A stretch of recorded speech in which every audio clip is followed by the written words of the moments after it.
infinite complacence, people went to and fro over the earth about their little affairs, serene in the assurance of their dominion over this small, spinning fragment of solar driftwood, which by chance or design man has inherited out of the dark mystery of time and space.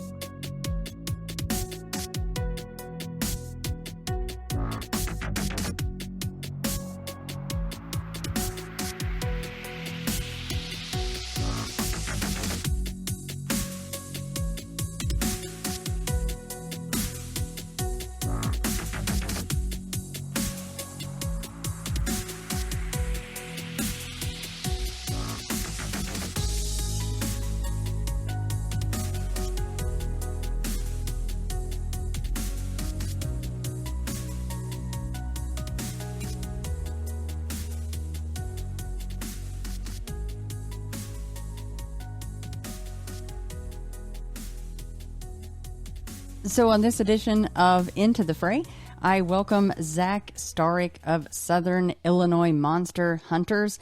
And Zach, I asked you on because I came across a Facebook post of yours, and that was dated May 17th, 2022. So recent post, of course. And that post was about a sighting that you had while driving in White County, Illinois, there in your state that you are sitting in right now. But Zach, before we go into that, and welcome, by the way, sorry, welcome on. But before we get to that, how did you get into all of this, Monster Hunter and the cryptid stuff? How did that begin? Well, of course, I'm honored to be on the show and everything. I will say it's a bucket list item for me to be on this show and everything. I've been a big fan for a long time, and I am so honored that you actually asked me to come on your show. So again, thank you, Miss Shannon, for allowing me to come on.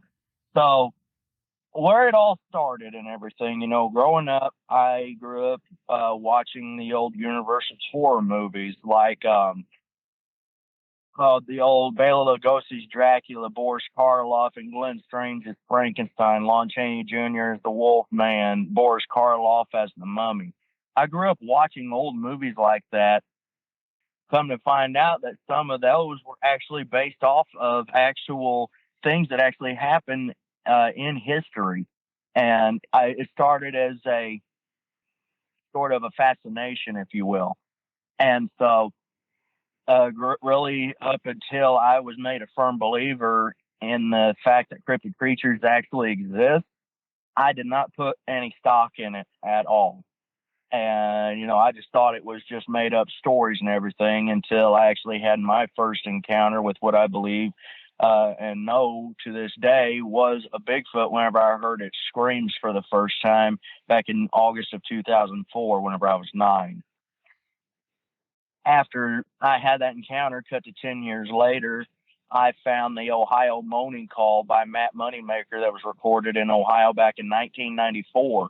And I listened to that a couple times, and then all of a sudden a bunch of lights in my head started going off, and I was able to go and put two and two together like, holy crap, this is what I heard 10 years ago. I finally had closure to what it was that I heard that night.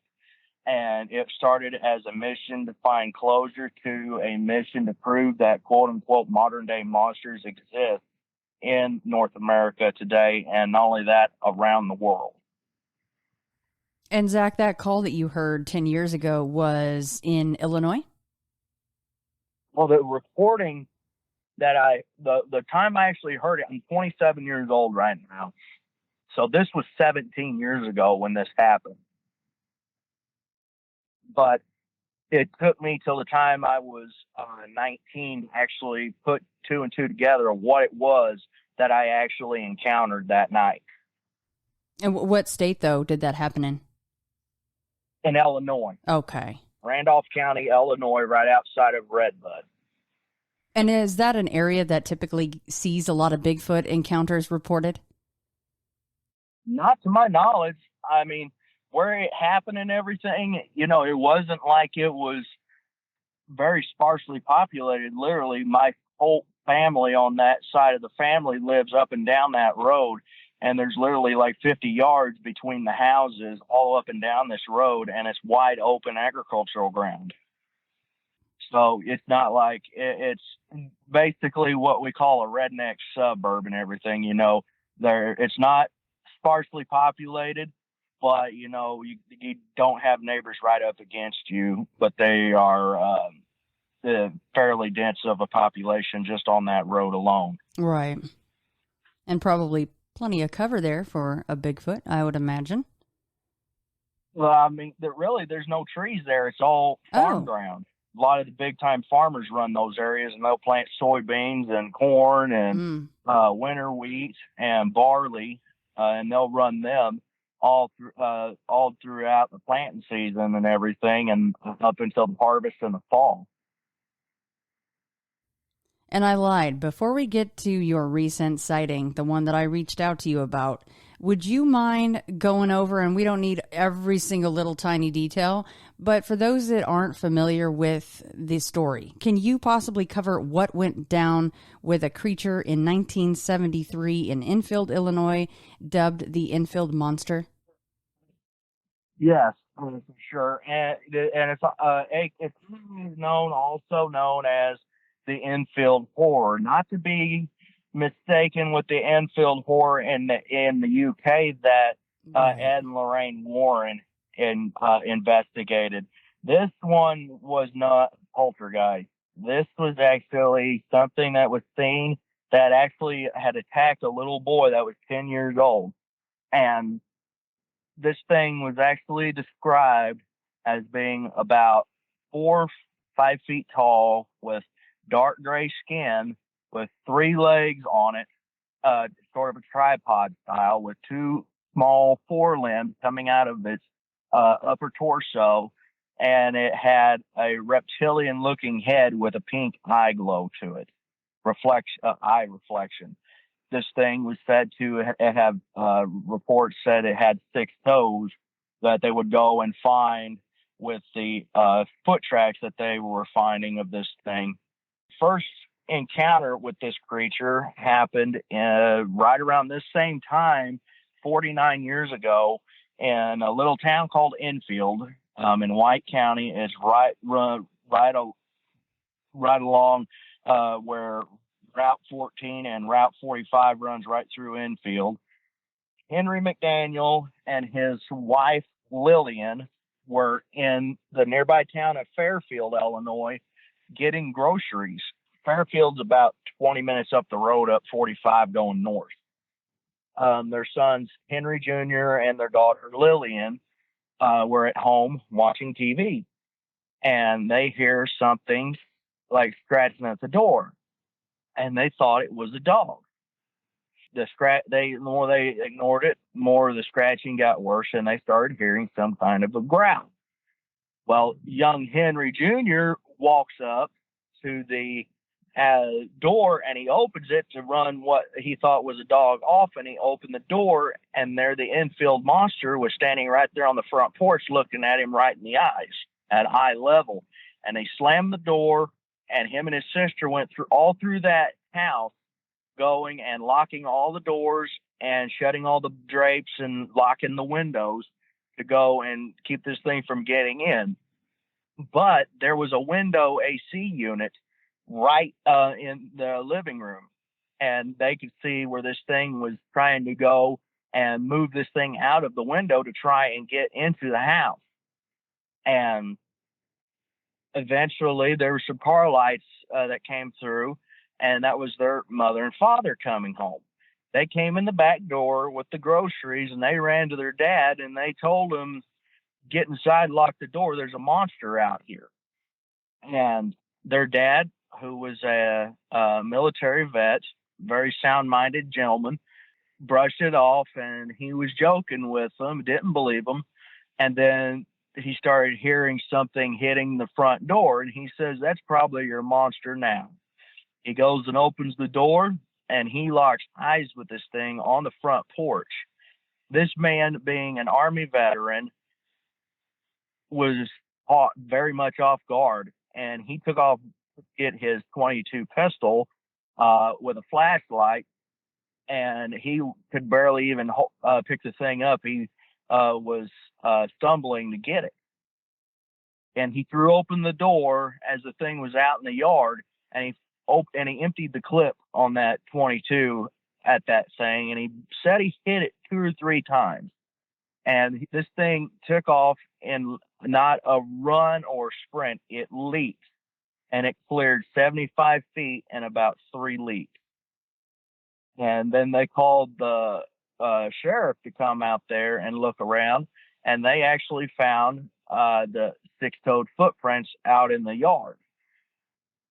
After all this was going on, the sheriff was telling Henry McDaniel, he's like, you need to keep your mouth shut about this. And he told the sheriff, he's like, these folks here, they have a right to know what's going on with this thing. They have a right to know, because what if this thing goes and attacks somebody or kills someone's kid? They have a right to know. And the sheriff actually threatened to arrest Henry McDaniel for disturbing the peace and causing hysteria.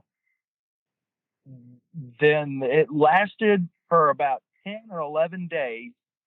And then the last time that it was seen, Henry McDaniel's neighbor's dogs was raising Cain about 3 o'clock in the morning. He just thought it could have been out someone snooping around looking for something to steal. And he looked out his front window and he saw the creature navigating the railroad tracks in front of his house. And it took off quickly, as nearly as soon as he first saw it, whenever the dog started to chase after it. And that was the last time that this thing was seen 49 years ago. And it hadn't been seen since, or at least recorded reports of it since. And Zach, are there any photos or track casts of this dog? I think I read it was a dog-like track almost, right? With the 6 toes. Is there any proof of that existing? Yeah. Honestly, I was talking to a couple people from Enfield. I talked to Jake Guerrera, who actually filmed a documentary about it. I've done some digging myself. They reported it in the newspaper about the tracks. They never bothered to get any kind of photograph. They never even bothered to get any kind of photographs of the damage, because this thing evidently, as one of the new property owner of Henry McDaniel's property now, said that this thing actually tore the screen door to shreds. Like literally started pulling the screen out of the door and tore it all up like it was tinfoil. Nobody ever bothered to get any kind of photographs of that. They were trying to keep it on the down low, because they already had enough trouble, because once it got out in the newspapers, there was paranormal investigators and hunting parties and monster hunters coming all over the state and out of state to go and hunt this thing. And within the first night, there was over 50 people arrested by the White County Sheriff's Department for hunting without a license and carrying an uncased firearm. That was probably the busiest night that they ever had, those police officers. Yeah, I mean, they went and they just try to keep it under the rug. They won't even have a festival or have any kind of recognition about it in Enfield. It's like it was a blemish on their town's history. And from what I saw, Zach, it looked like the only person that really got any photographs of the actual area at the time was Loren Coleman. He actually went out there and took a couple photos of the home and things like that. And he actually tried to do some due diligence and get some evidence out there. Yeah, I spoke to Loren Coleman about that about a year ago and everything. And because in one of my lectures, I cover the history of cryptid creatures in Southern Illinois, and the Enfield Monster is one of them. And he actually told me about that. There was actually supposed to have been a radio DJ from, I believe, either Indianapolis or Evansville, Indiana, that actually was supposed to have got the creature's screams caught on audio, but that audio file has never surfaced. And somebody said Loren Coleman had it in his archives. Loren Coleman doesn't have it. And so I'm starting to wonder if that audio file ever even existed, and they were just doing that for listeners' ratings on the radio. Right, because I think that Loren said that he heard them, but he never claimed that he recorded it. I believe it was those other folks. Those were the only people saying they recorded it, right? Yes. And, for leading up to my encounter, I didn't put any stock in it at all. I just thought that because, there was a lot of people tried to sweep it under the rug saying that it was an escaped chimpanzee or a baboon or even a kangaroo. People said that it could have been a kangaroo that was misidentified. And there's one eyewitness that saw this thing, because this thing was seen by 11 people in the 11 days that it was reported. And he said this thing is definitely not a kangaroo. Well, I thought it was just misidentification, and I thought that since I first heard about the creature 17 years ago, whenever I first read about it in my friend Bruce Klein's book. It's basically a paranormal travel guide, and I just thought it was all just stories and everything. But what ran across in front of my truck about a week ago or so ago, that was not no kangaroo, no baboon, or no chimp. Yeah, so let's start with the beginning of that. Time of day. What was the weather like? Set us up with what you saw that night. Okay, well, to set the scene for you, I'd worked that day. I worked outside of a little town called Gorham on the western side of southern Illinois, about a quarter mile from the Mississippi River. I worked for Southern Farm Supply, and I moved chemicals and beans and corn and bean seed for farmers. And I worked that day, and it was supposed to rain the next day. And my boss said, well, it's probably going to rain. Take tomorrow off. And I said, okay, I'm going to go fishing. Well, I'd like to go bow fishing every now and then, and I usually go bow fishing for gar. And I ran home, got my bow, and with my fishing rig on it, threw it in the bed of my truck, and I headed north for a little town of Olney, which is probably about an hour north of Enfield. And I went through Olney to go fishing on the Wabash River, which is between Illinois and Indiana. And I fished up there for about 3-4 hours, and finally started to go, and it started to loosen up a little bit with the heat and everything. I caught me a couple gar, and then right about 8 o'clock, the mosquitoes started eating me up down there on the river. So I'm like, okay, time to go home. I'm not in the mood to get West Nile virus. So I threw my stuff in the truck, and I drove back through Olney until I got to Route 45 and started heading south. And that was about 100 miles due south from where I was in Olney to my house in Williamson County. I'd been driving for about an hour down 45, and I see a sign called sign for the town of Enfield, that I was entering the city limits. I'm like, oh, this is cool. Well, whenever I say I'm not exaggerating about this, I am not. They roll up the sidewalks in Enfield after dark, because I did not see anybody walking the streets. All the lights and pretty much all the houses on the main street were off. Nobody was driving through town. It was dead. I went through Enfield, past the gas station, and started heading south out of town. Well, right south of town is State Route 14. And I'm going down 45, and there is a four-way stop at that junction. I saw where the stop sign was, driving up, and I started to apply my brakes. Well, there's a street light right there at that four-way stop to illuminate the stop signs for people to see. And there's a couple buildings on each side going south on the north side of the junction. And it's an old abandoned gas station and Williams Insurance House. Well, I'm coming up on that. I'm probably maybe about 100 yards from the stop sign. And I start to slow down, and I see off out to my peripheral vision on my right, I see a shadow go running behind Williams Insurance House. And I thought it was a deer. So I slowed down a little bit more, kicked my brights on so that where I could see where it was coming.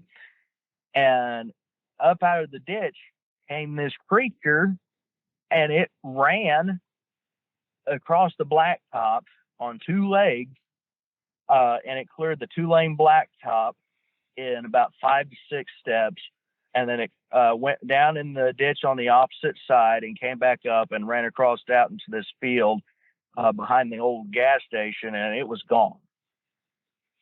And once I got to where the stop sign was, I stopped and put my truck in park, and I carry a 700 lumen headlamp in my passenger seat for whenever I go night fishing. And I rolled down my window and I turned that light on all the way on the highest setting I could set it. And I started scanning that field where the thing ran off into after it crossed the road, and I couldn't find it.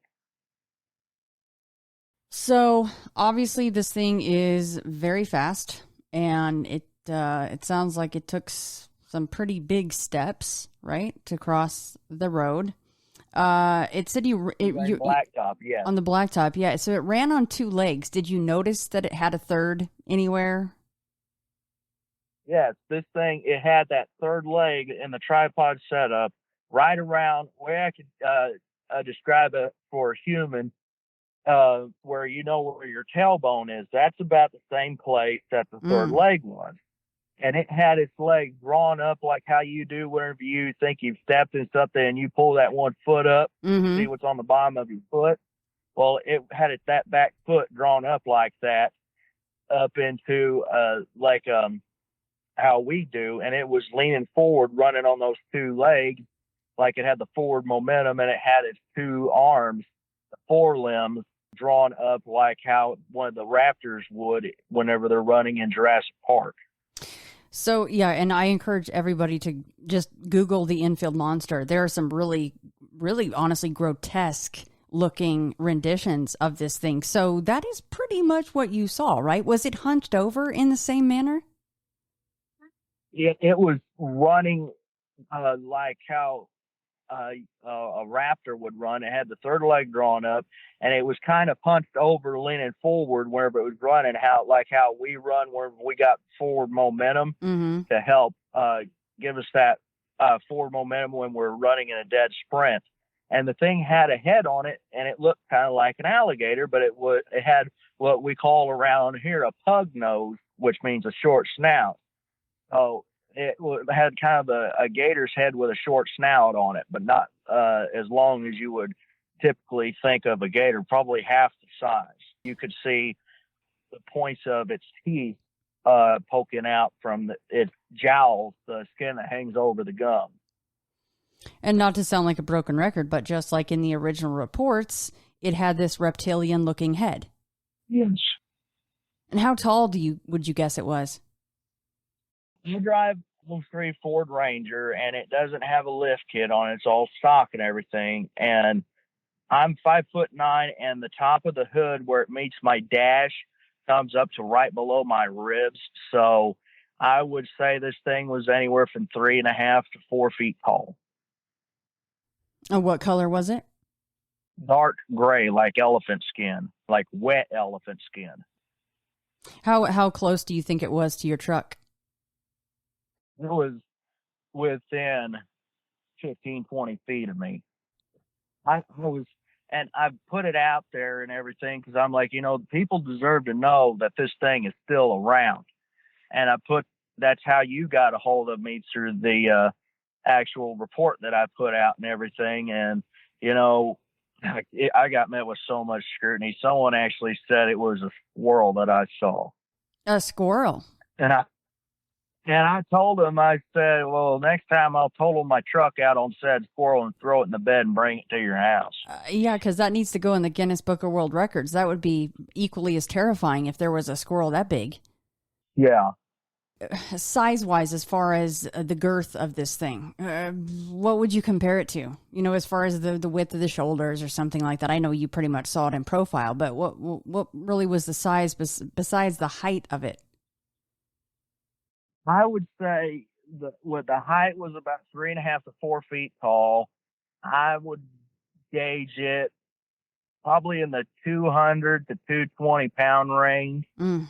And it had the girth on it like one of them big black Rubbermaid trash cans is how big the girth of it, I would say, is. Okay. Boy, that would be a hell of a squirrel, wouldn't it, Zach? Yeah. We'd eat good squirrel and dumplings for about a month. You'd have to clear out the deep freezer for that one, man. You need one big crock pot. That's Oh, for man, get the spit ready for that boy.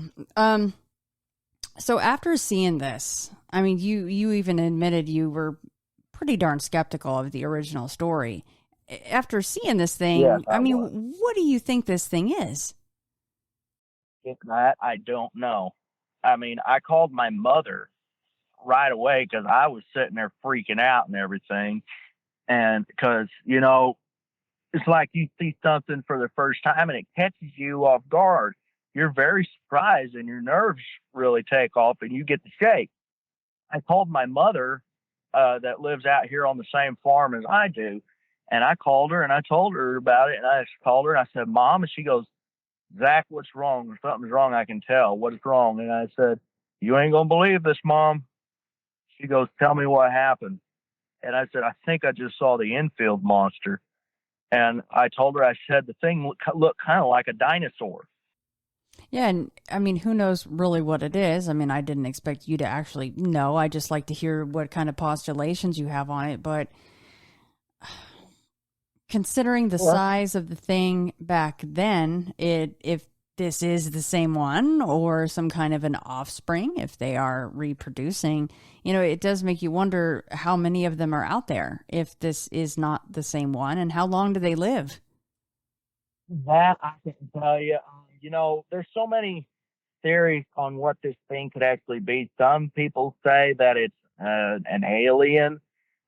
Some people said it was a government experiment that got loose, that it could have been some kind of demonic entity.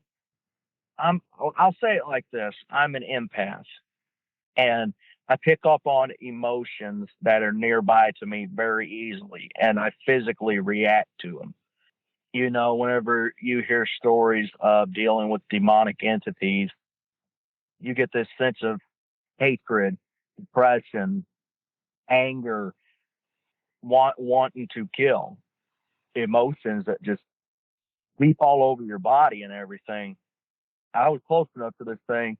I didn't feel those emotions. I felt like this thing was scared because, one, by how its body language was, it didn't even stop to look at me. It wasn't even worried about my truck coming at it. It was running with the way its body language was and how fast it was moving. I believe it was trying to get away from something. What that something might be would be the farmers, because all up and down 45 that night for the hour I'd been driving up to the point of seeing that, I probably saw maybe 30, 40 farmers out there in tractors with their planting rig putting beans in the ground. So maybe the farmers stirred it up out of its hiding place and it was taking off trying to get away. And you mentioned that insurance building, that it had gone behind there. Was there a farmer's field then behind that building? Yes. There was a farmer's field on each side of the junction. It makes you wonder why, even if this is an offspring of the original or if it's still the same creature, why would it or they stay in Enfield? Well, Enfield is about 700 people. Up there in White County, it's, other than Carmi, it's a very, very sparsely populated county. The two biggest towns in that county are Enfield, Olney, and Carmi. All the others are just, you know, the small town America where everybody knows your name and your business kind of deal. You know, Enfield doesn't have no big supermarkets, no big chain stores like a Walmart or a Sam's Club or a Kroger. They got a mom and pop grocery store, one gas station, some grain elevators with a train yard going through town, a couple churches, an elementary school, and a youth center. And that's it, other than a bar. Did you, by chance, Zach, go back the next day or so to check for any evidence, tracks, or anything like that coming in and out of the ditch? No, I live about 50 miles from Enfield. And with gas prices, that's a little hard to do. I don't blame you. I don't blame you a bit. Yeah. And not only that, it's like I was telling Jake Guerrera whenever I was on his show.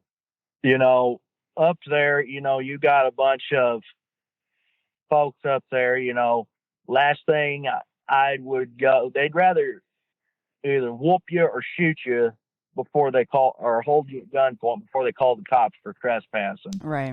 The last thing I wanted to do was take the chance of getting out of my truck and going on their property and then think I'm out there messing with their crops, because their crops are their livelihoods up there. And the last thing I would want to do is get held at gunpoint, get arrested for trespassing, or get shot. So that's one of the other reasons I didn't get off the blacktop. Right. Have you, by chance, reached out to Lauren Coleman about your recent sighting? No, I've been meaning to and everything, but with him having this recent bout with his health and everything, I know, and all of that with his museum and everything, I know he's a very busy man. I just wouldn't want to bother him right now with his current state of affairs.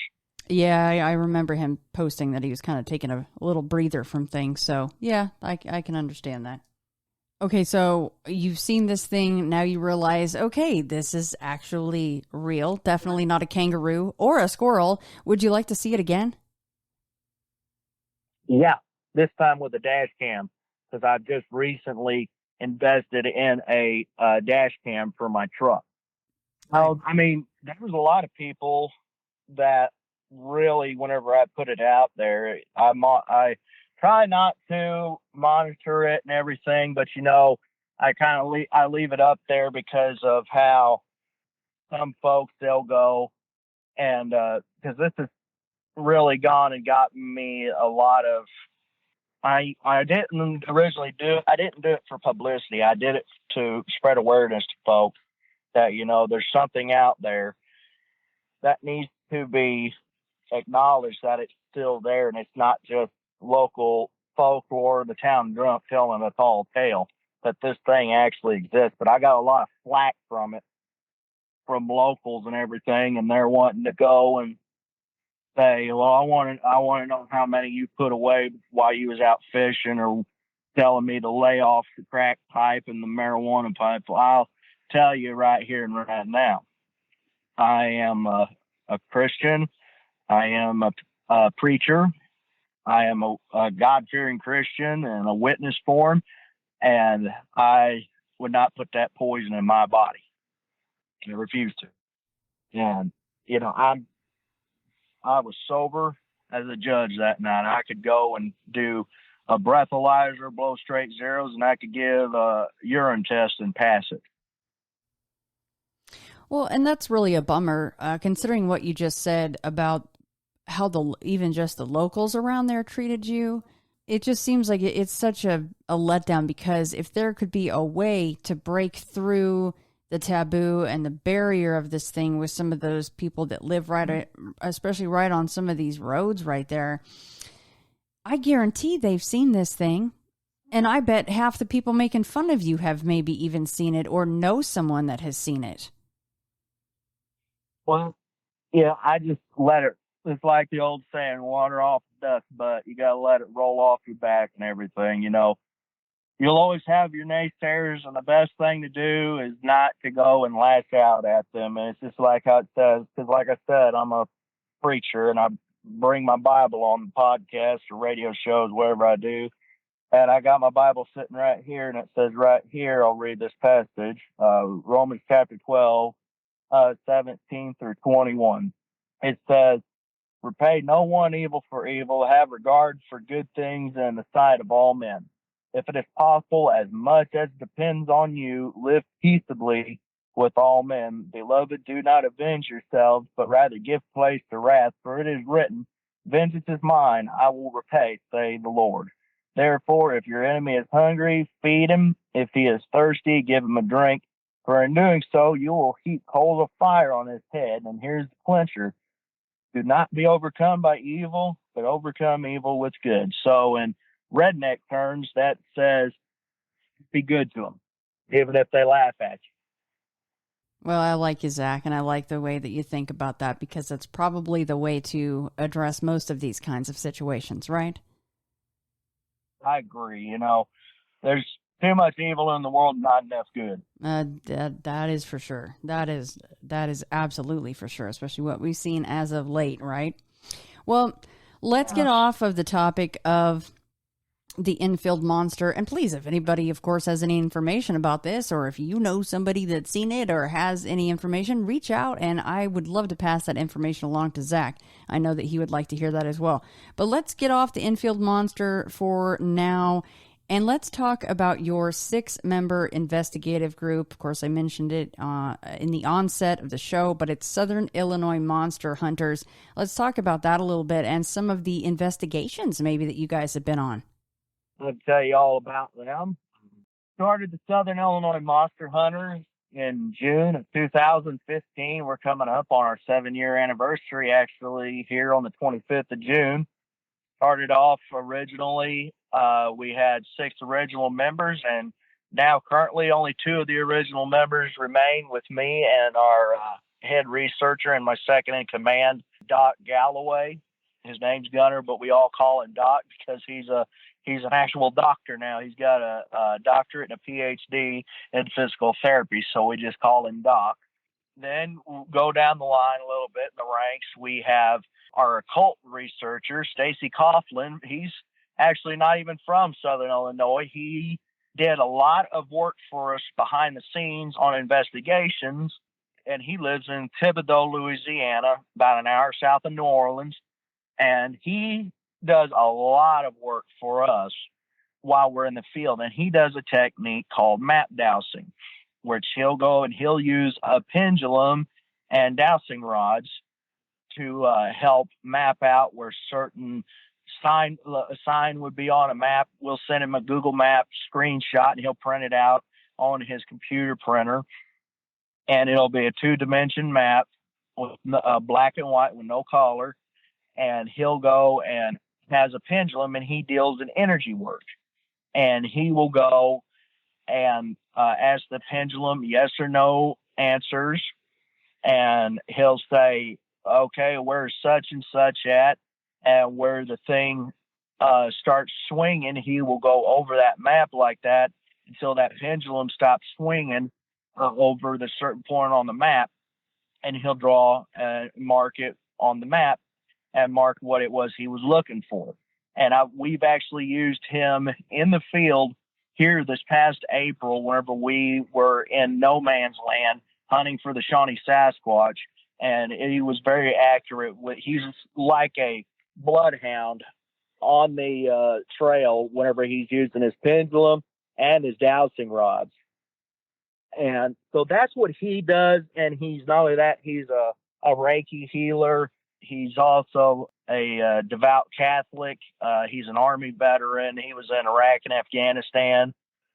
Then going on down in our roster, there is Gail J. LaFoon Jr. He's our security, and he goes and he usually, what I mean by security, he runs drag on the night hunt, and he covers our backs when we're in the field. And now that he does the security for us when we're at events and stuff like that. And he's actually had encounters with Bigfoot 3 times in his life, a couple others that I won't go into because it's just just even talking about him attracts him to you. And it's related to Navajo legend, but I won't say the name because him and me both had to deal with them. Then there is, who am I leaving out? My cousin Ben Bishop. We call him String Bean because he wrestles as a pro wrestler under the gimmick String Bean, and he is our tracker. And he's also, I don't know if I already said that, he's my cousin. He goes and this boy can track an ant through a cornfield to tell you how good he is at tracking. He had encounters with Bigfoot and Dogman in his lifetime. And then there is our rookie, Brady Powell. We call him Private Powell. That's a nickname I gave him from whenever I coached him while he was in high school playing baseball.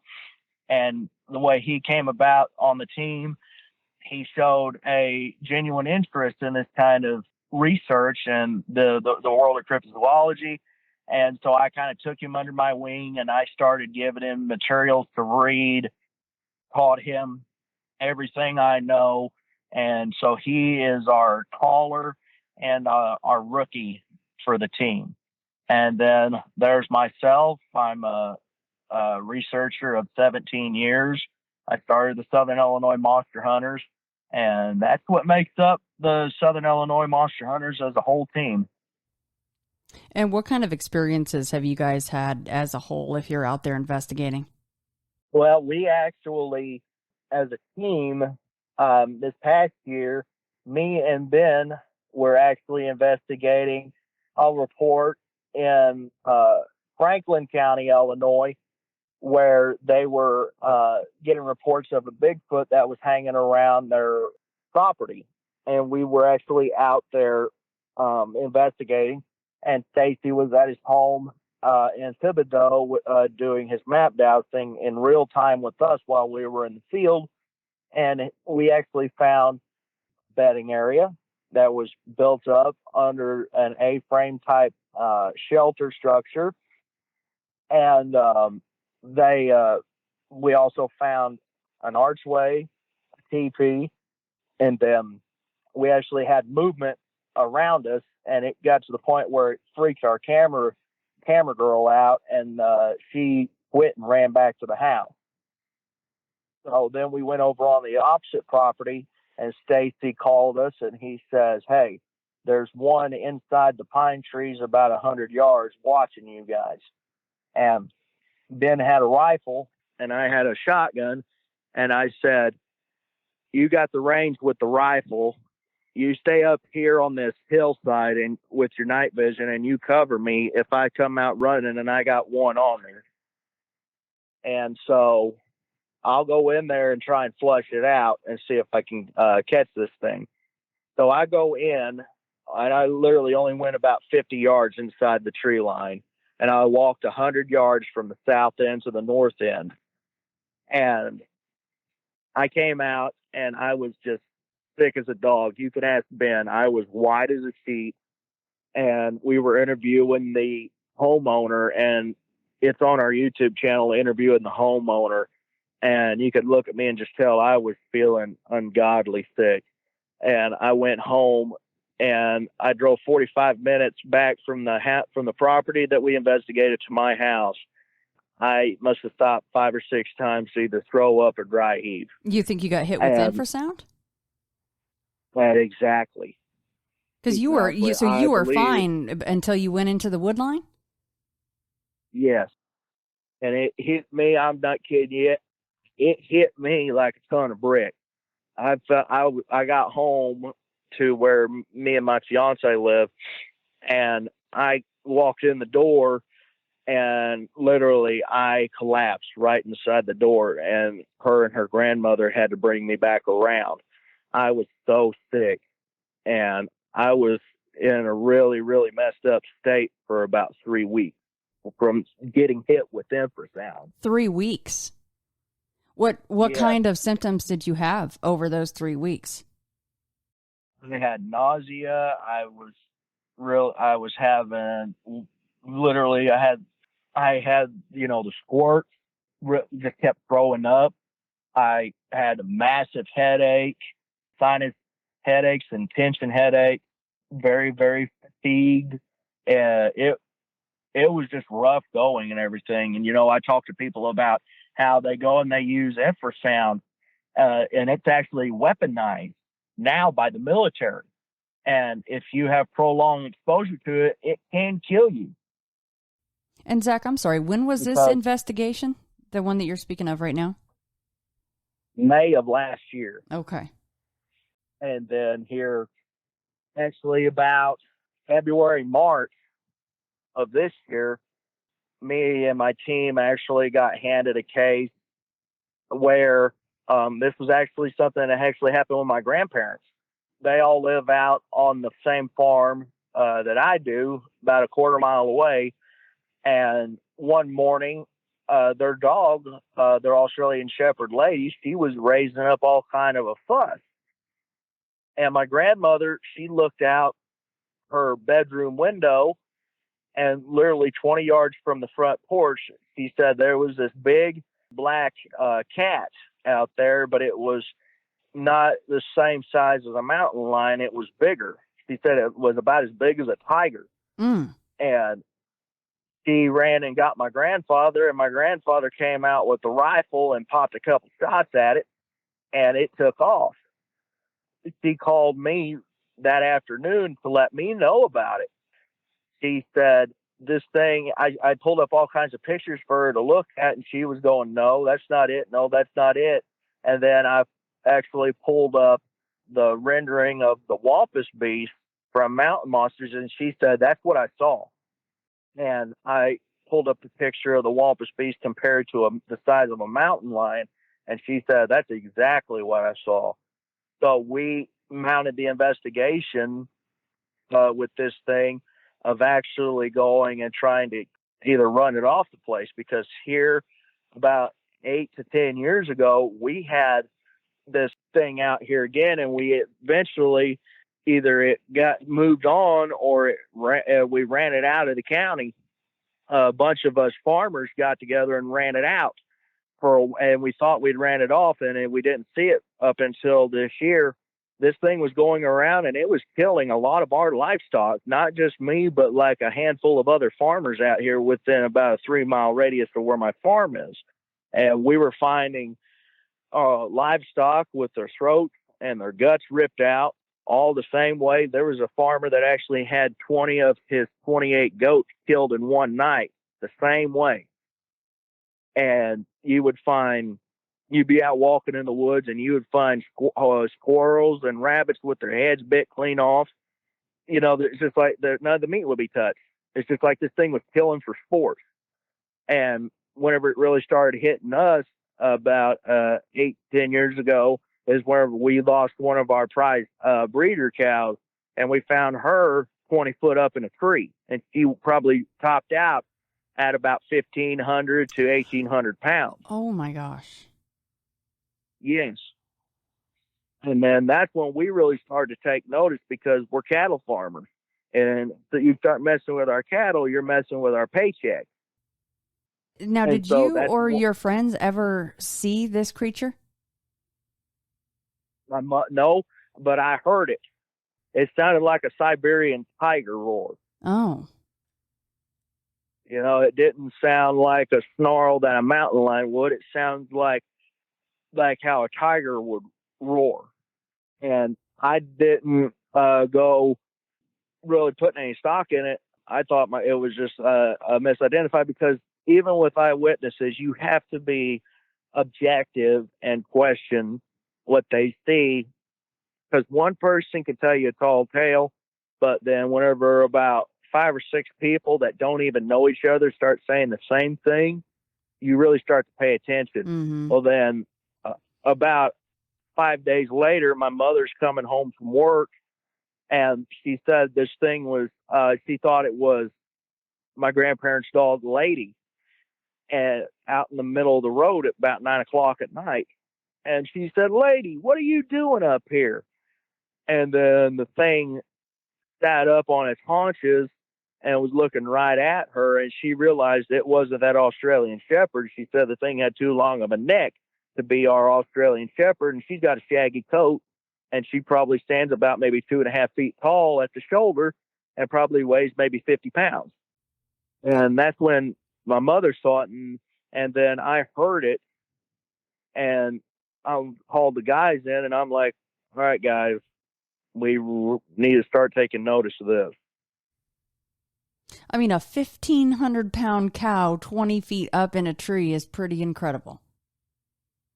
Yeah, it ain't like this thing had gone and ripped her up and quartered her or anything, or busted her in half or quartered her up or anything. This was a whole cow up a tree. Oh my gosh. And you could see, we went out and we actually jumped this thing up, and it was in a thicket, and we were out there carrying shotguns. We were out there following a trail where we actually found tracks inside the creek, and we actually found a scratch post, and this thing, the gap just in between first two patch marks on this thing was about 2 inches wide.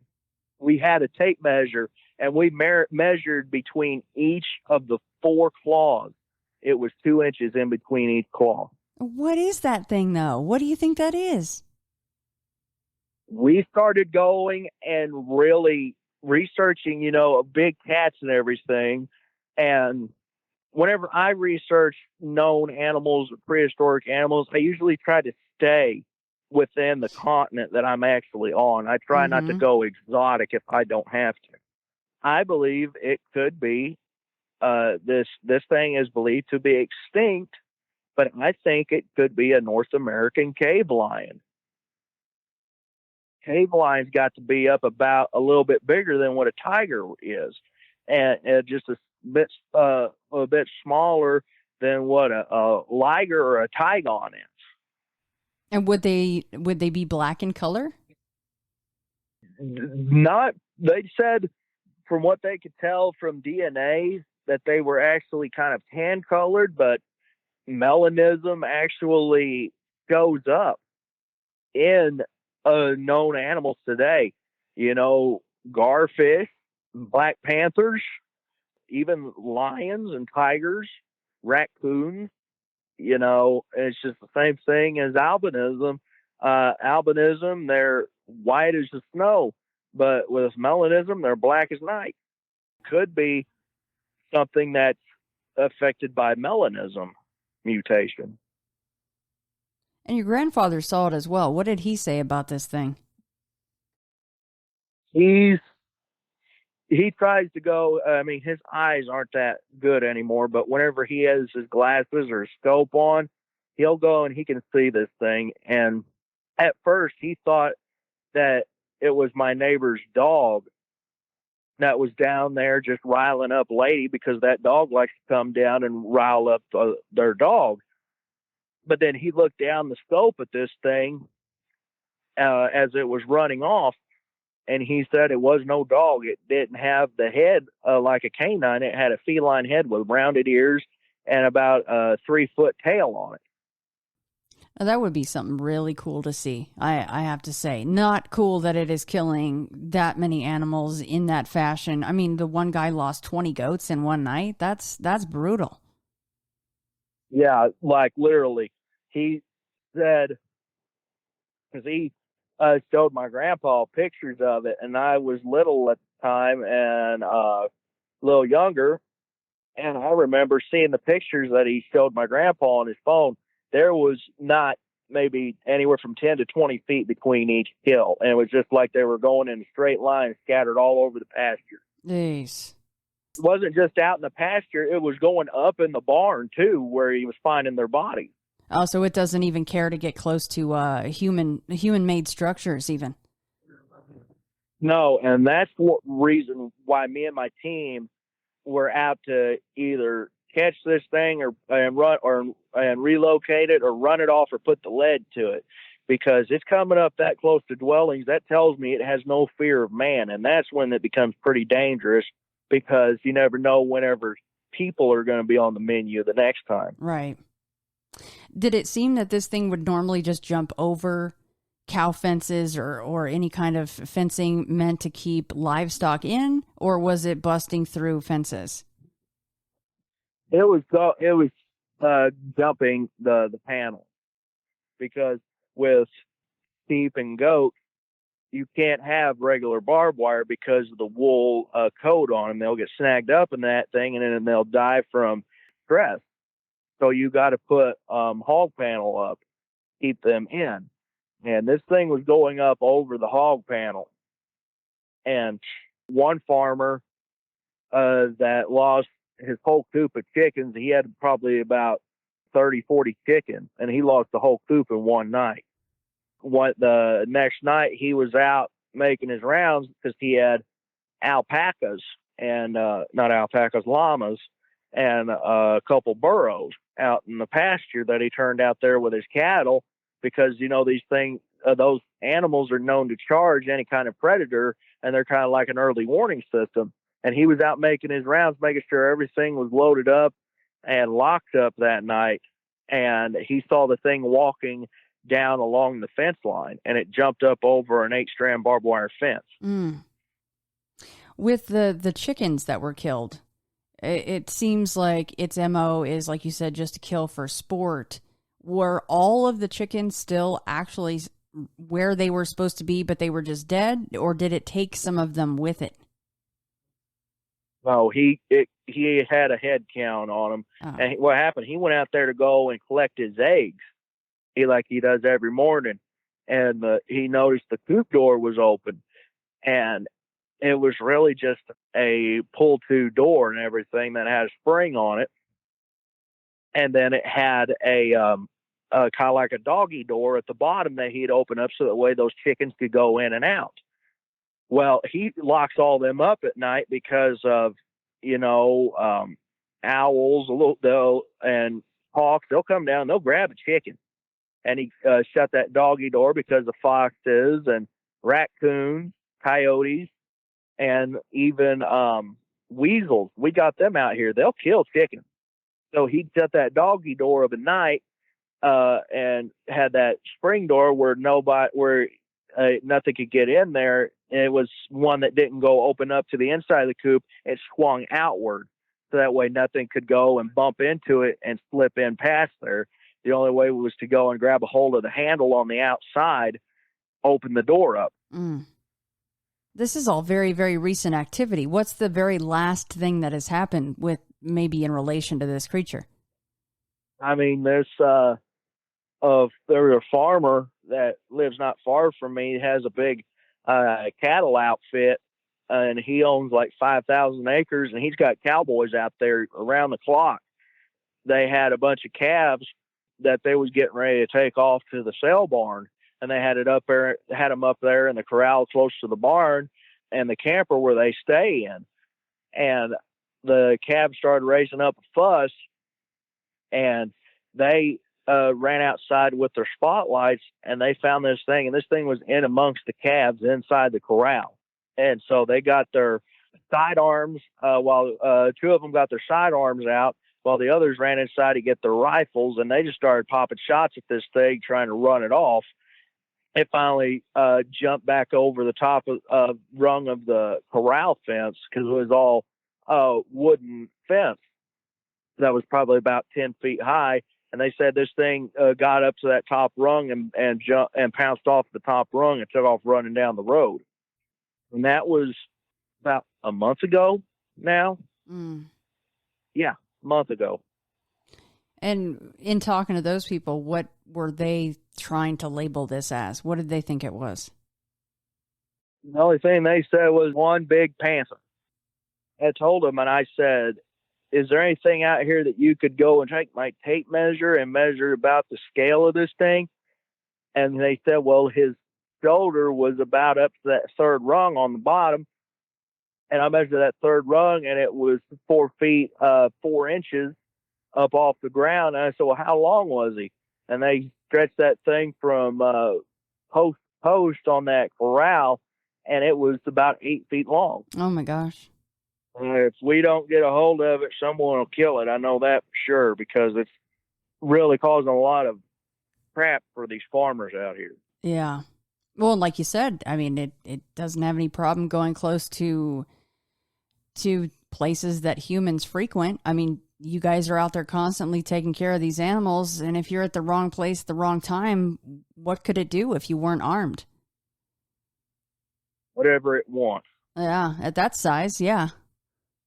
People can't even fight off cats that are a quarter of that size sometimes, and they don't win. I know. A cat is pure intent. The best thing I can go and if they want you, they've got the patience of John Wick, is what I say. These things will get you one way or another. Right, right. No, it's something, that because it's just, I know it's affecting the Amish, but the Amish won't say jack about it. They're a very tight-lipped community.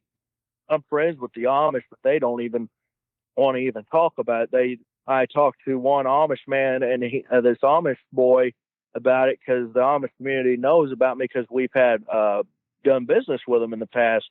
And the boy told me, said the bishop doesn't want me to talk to you about that. So they didn't deny it. They just said, we can't talk about that. Yes. Well, and even worse, that this thing isn't even actually eating these things. Has it ever actually eaten meat off of one of the things that it's killed? Yeah. The one cow of mine that got drugged 20 foot up the tree. Oh, okay.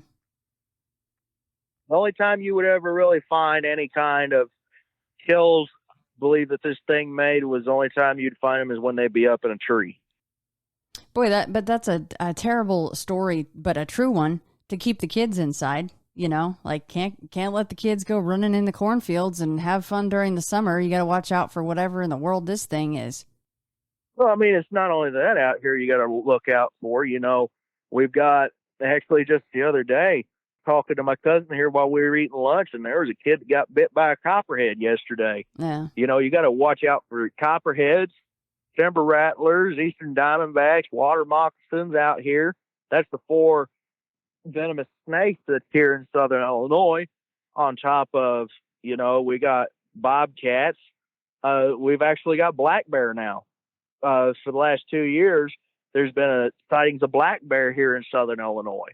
And just a couple of weeks ago in Pinckneyville, Illinois, there was one seen that my security, Gail, his sister-in-law, sent him a picture of it.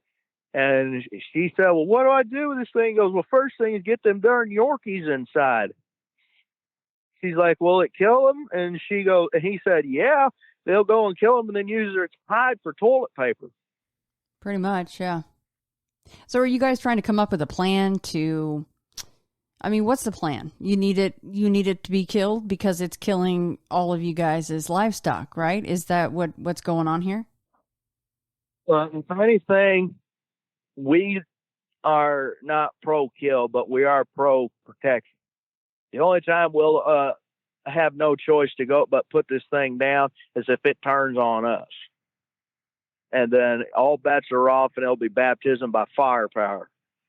That's the only time we'll ever kill anything that we're after. And thank God we've never had to come to that. But are you guys going to try to put together, I guess posse might be the word, except for that usually means that you're going out to kill something. So maybe posse isn't the right word, but some kind of a team that includes maybe yours plus some of these farmers and cattle ranchers and livestock ranchers that have had losses. Are you guys trying to put together some kind of a sting operation to capture it or get maybe wildlife officials out there to maybe trank this thing? Yes, Gail and me have actually been talking because Gail, in the off season of farming, he traps. He's a fur trapper. And we've actually come up with this type of deal where we'll actually go and we're actually going to hand weave this heavy duty cargo net and hand weave it out and make it to where it'll drop down out of the trees after it hits the tripwire, and it'll have about 75 to 100-pound weights on every few feet on this cargo net that drops out of the trees. And what we're going to do is call blast baby calves in distress calls, do the bellow with it like a calf does, like that, on a loudspeaker. And Gail was wanting to go and use a 50-gallon drum as a decoy to lay down and cover up in the brush to look like a calf that's down. Try and go and bait it in with that. And then once it comes in and passes a certain point, if we can go and funnel it in this creek bed that we were looking at, have some people about halfway down in a brush blind and once we get that thing start moving with the calls, have two people in climber stands at the head of the trap. That way, if the thing comes in and tries to turn on us, we can put him down on both sides if we can't catch it. Gail, if anybody could come up with a trap, it's Gail LaFoon. That man has been trapping for the last 28 years. If anybody can come up with any kind of trap for any kind of animal or cryptid creature, big or small, whether it flies, walks, crawls, or swims, he can come up with it. Well, I can't wait to hear what happens with this. It's a work in progress. We're still working on the net. Yeah, that's got to be a real tough net, right? I mean, it's got with the cargo net itself, it's the same kind of rope that they'll go and use on the river barge. Then yeah, I would say that would be strong enough. And we'd break it down and quarter up the braids and everything of the rope and everything because they make that high tensile strength. Even just a quarter of the rope and everything after it's been unbraided, it's still pretty strong. You could tow a car with it. That should take care of that thing. Even though it's 8 feet long and 4 feet at the shoulder. Holy crap, that thing is massive. Yeah. But that's the plan for that. Well, Zach, please plug anything that you would like. Let everybody know. Talk about your YouTube and tell everybody where to go to find you and your team on all of the socials, please. Yeah, sure. If anybody wants to go and get a hold of the team, if you just want to say hi to us or if you want to turn in a report, we love talking to folks. You can find us on the Facebook page, Southern Illinois Monster Hunters. You can go and if you want to get our documentary that we've produced called Hunt for the Shawnee Sasquatch, I have got 50 in stock, but 10 of them are already spoken for, so I've got 40 left in stock. You can message me on the Hunt for the Shawnee Sasquatch Facebook page or private message me on Facebook on my personal profile, Zach D. Starrick. I'll accept PayPal, Cash App, or Venmo. It's only $20 a copy, and if I have to ship it anywhere, it's $5 shipping fee, which is pretty cheap if you ask me for a lot of folks. You could find us on YouTube underneath my name on YouTube, Zach D. Starrick. You can follow me with my outdoor brand, Duke Randall Outdoors. Find my podcast, Wrestling with Monsters, that me and Ben and Stacy do. Because me, Ben, and Stacy's a retired pro wrestler. Ben is a pro wrestler, and I am a wrestler/referee for pro wrestling. And it's the podcast for wrestlers, wrestling enthusiasts, and cryptid researchers alike. Like I said, I'm a preacher and I'm a gospel singer. You can go and follow all of that on Starrick Music Ministry page on Facebook. You can follow me on Instagram, Duke Randall Official, Twitter, DR Outdoors 2021. You can even find me on TikTok, The Real 618 Cowboy. I'm there. Let's see, what's up next for the Southern Illinois Monster Hunters? July 16th, we will be starting our lecture series for local libraries around Southern Illinois. They're doing their Southern summer reading program. We will be in Pittsburgh, Illinois at the Pittsburgh City Hall for the Crab Orchard, Illinois Public Library summer reading program. We'll be giving a lecture. You can come out there and meet us, hear our lecture, meet a couple other local researchers. July 23rd, we will be in Grayville, Illinois at the Groff Public Library. All these events are taking place on a Saturday, I'll remind you. And then July 30th, we will be in Glen Carbon, Illinois, which is right outside of Edwardsville, Illinois, where Southern Illinois University Edwardsville is. And we will be at the Glen Carbon Memorial Library and Museum giving a lecture that day as well. And then October 8th of this year, we will be in Harrisburg, Illinois for the Shawnee Sasquatch Fest. And that is a free all-day event, and it's got stuff all over downtown Harrisburg. They got free rides. They got food trucks. They've got vendors going to be there, live music, and you get have your picture taken with Sasquatch. But if you want any kind of further information about lectures that we're giving, you can go to the Southern Illinois Monster Hunters Facebook page, go to our event tab, and all of our events are right there with all the info needed. Zach, you sound about as busy as me. I like to stay busy, Miss Shannon. I yes, won't lie to you. I do too. Well, I like to stay busy because otherwise I get bored pretty quick. Yeah, me too. And I can't stand sitting around and watching TV all the time, that's for sure. Yeah, that gets boring after a while. You can only binge Netflix so long. Yeah, and we all have those days, but it ain't every day, that's for sure. Well, Zach, it has been a pleasure. You are welcome back on any time. Yeah, for sure. You give me a holler, let me know, and I'll see what my schedule looks like. We'll make her happen. Yes, we sure will. Well, no, I appreciate you, Zach. Thank you so much, and enjoy the rest of your holiday weekend. I'm going to try, and thank you for having me on, Miss Shannon. I've had an awesome time. God bless you, sweetheart. God bless you, Zach. Thank you so much.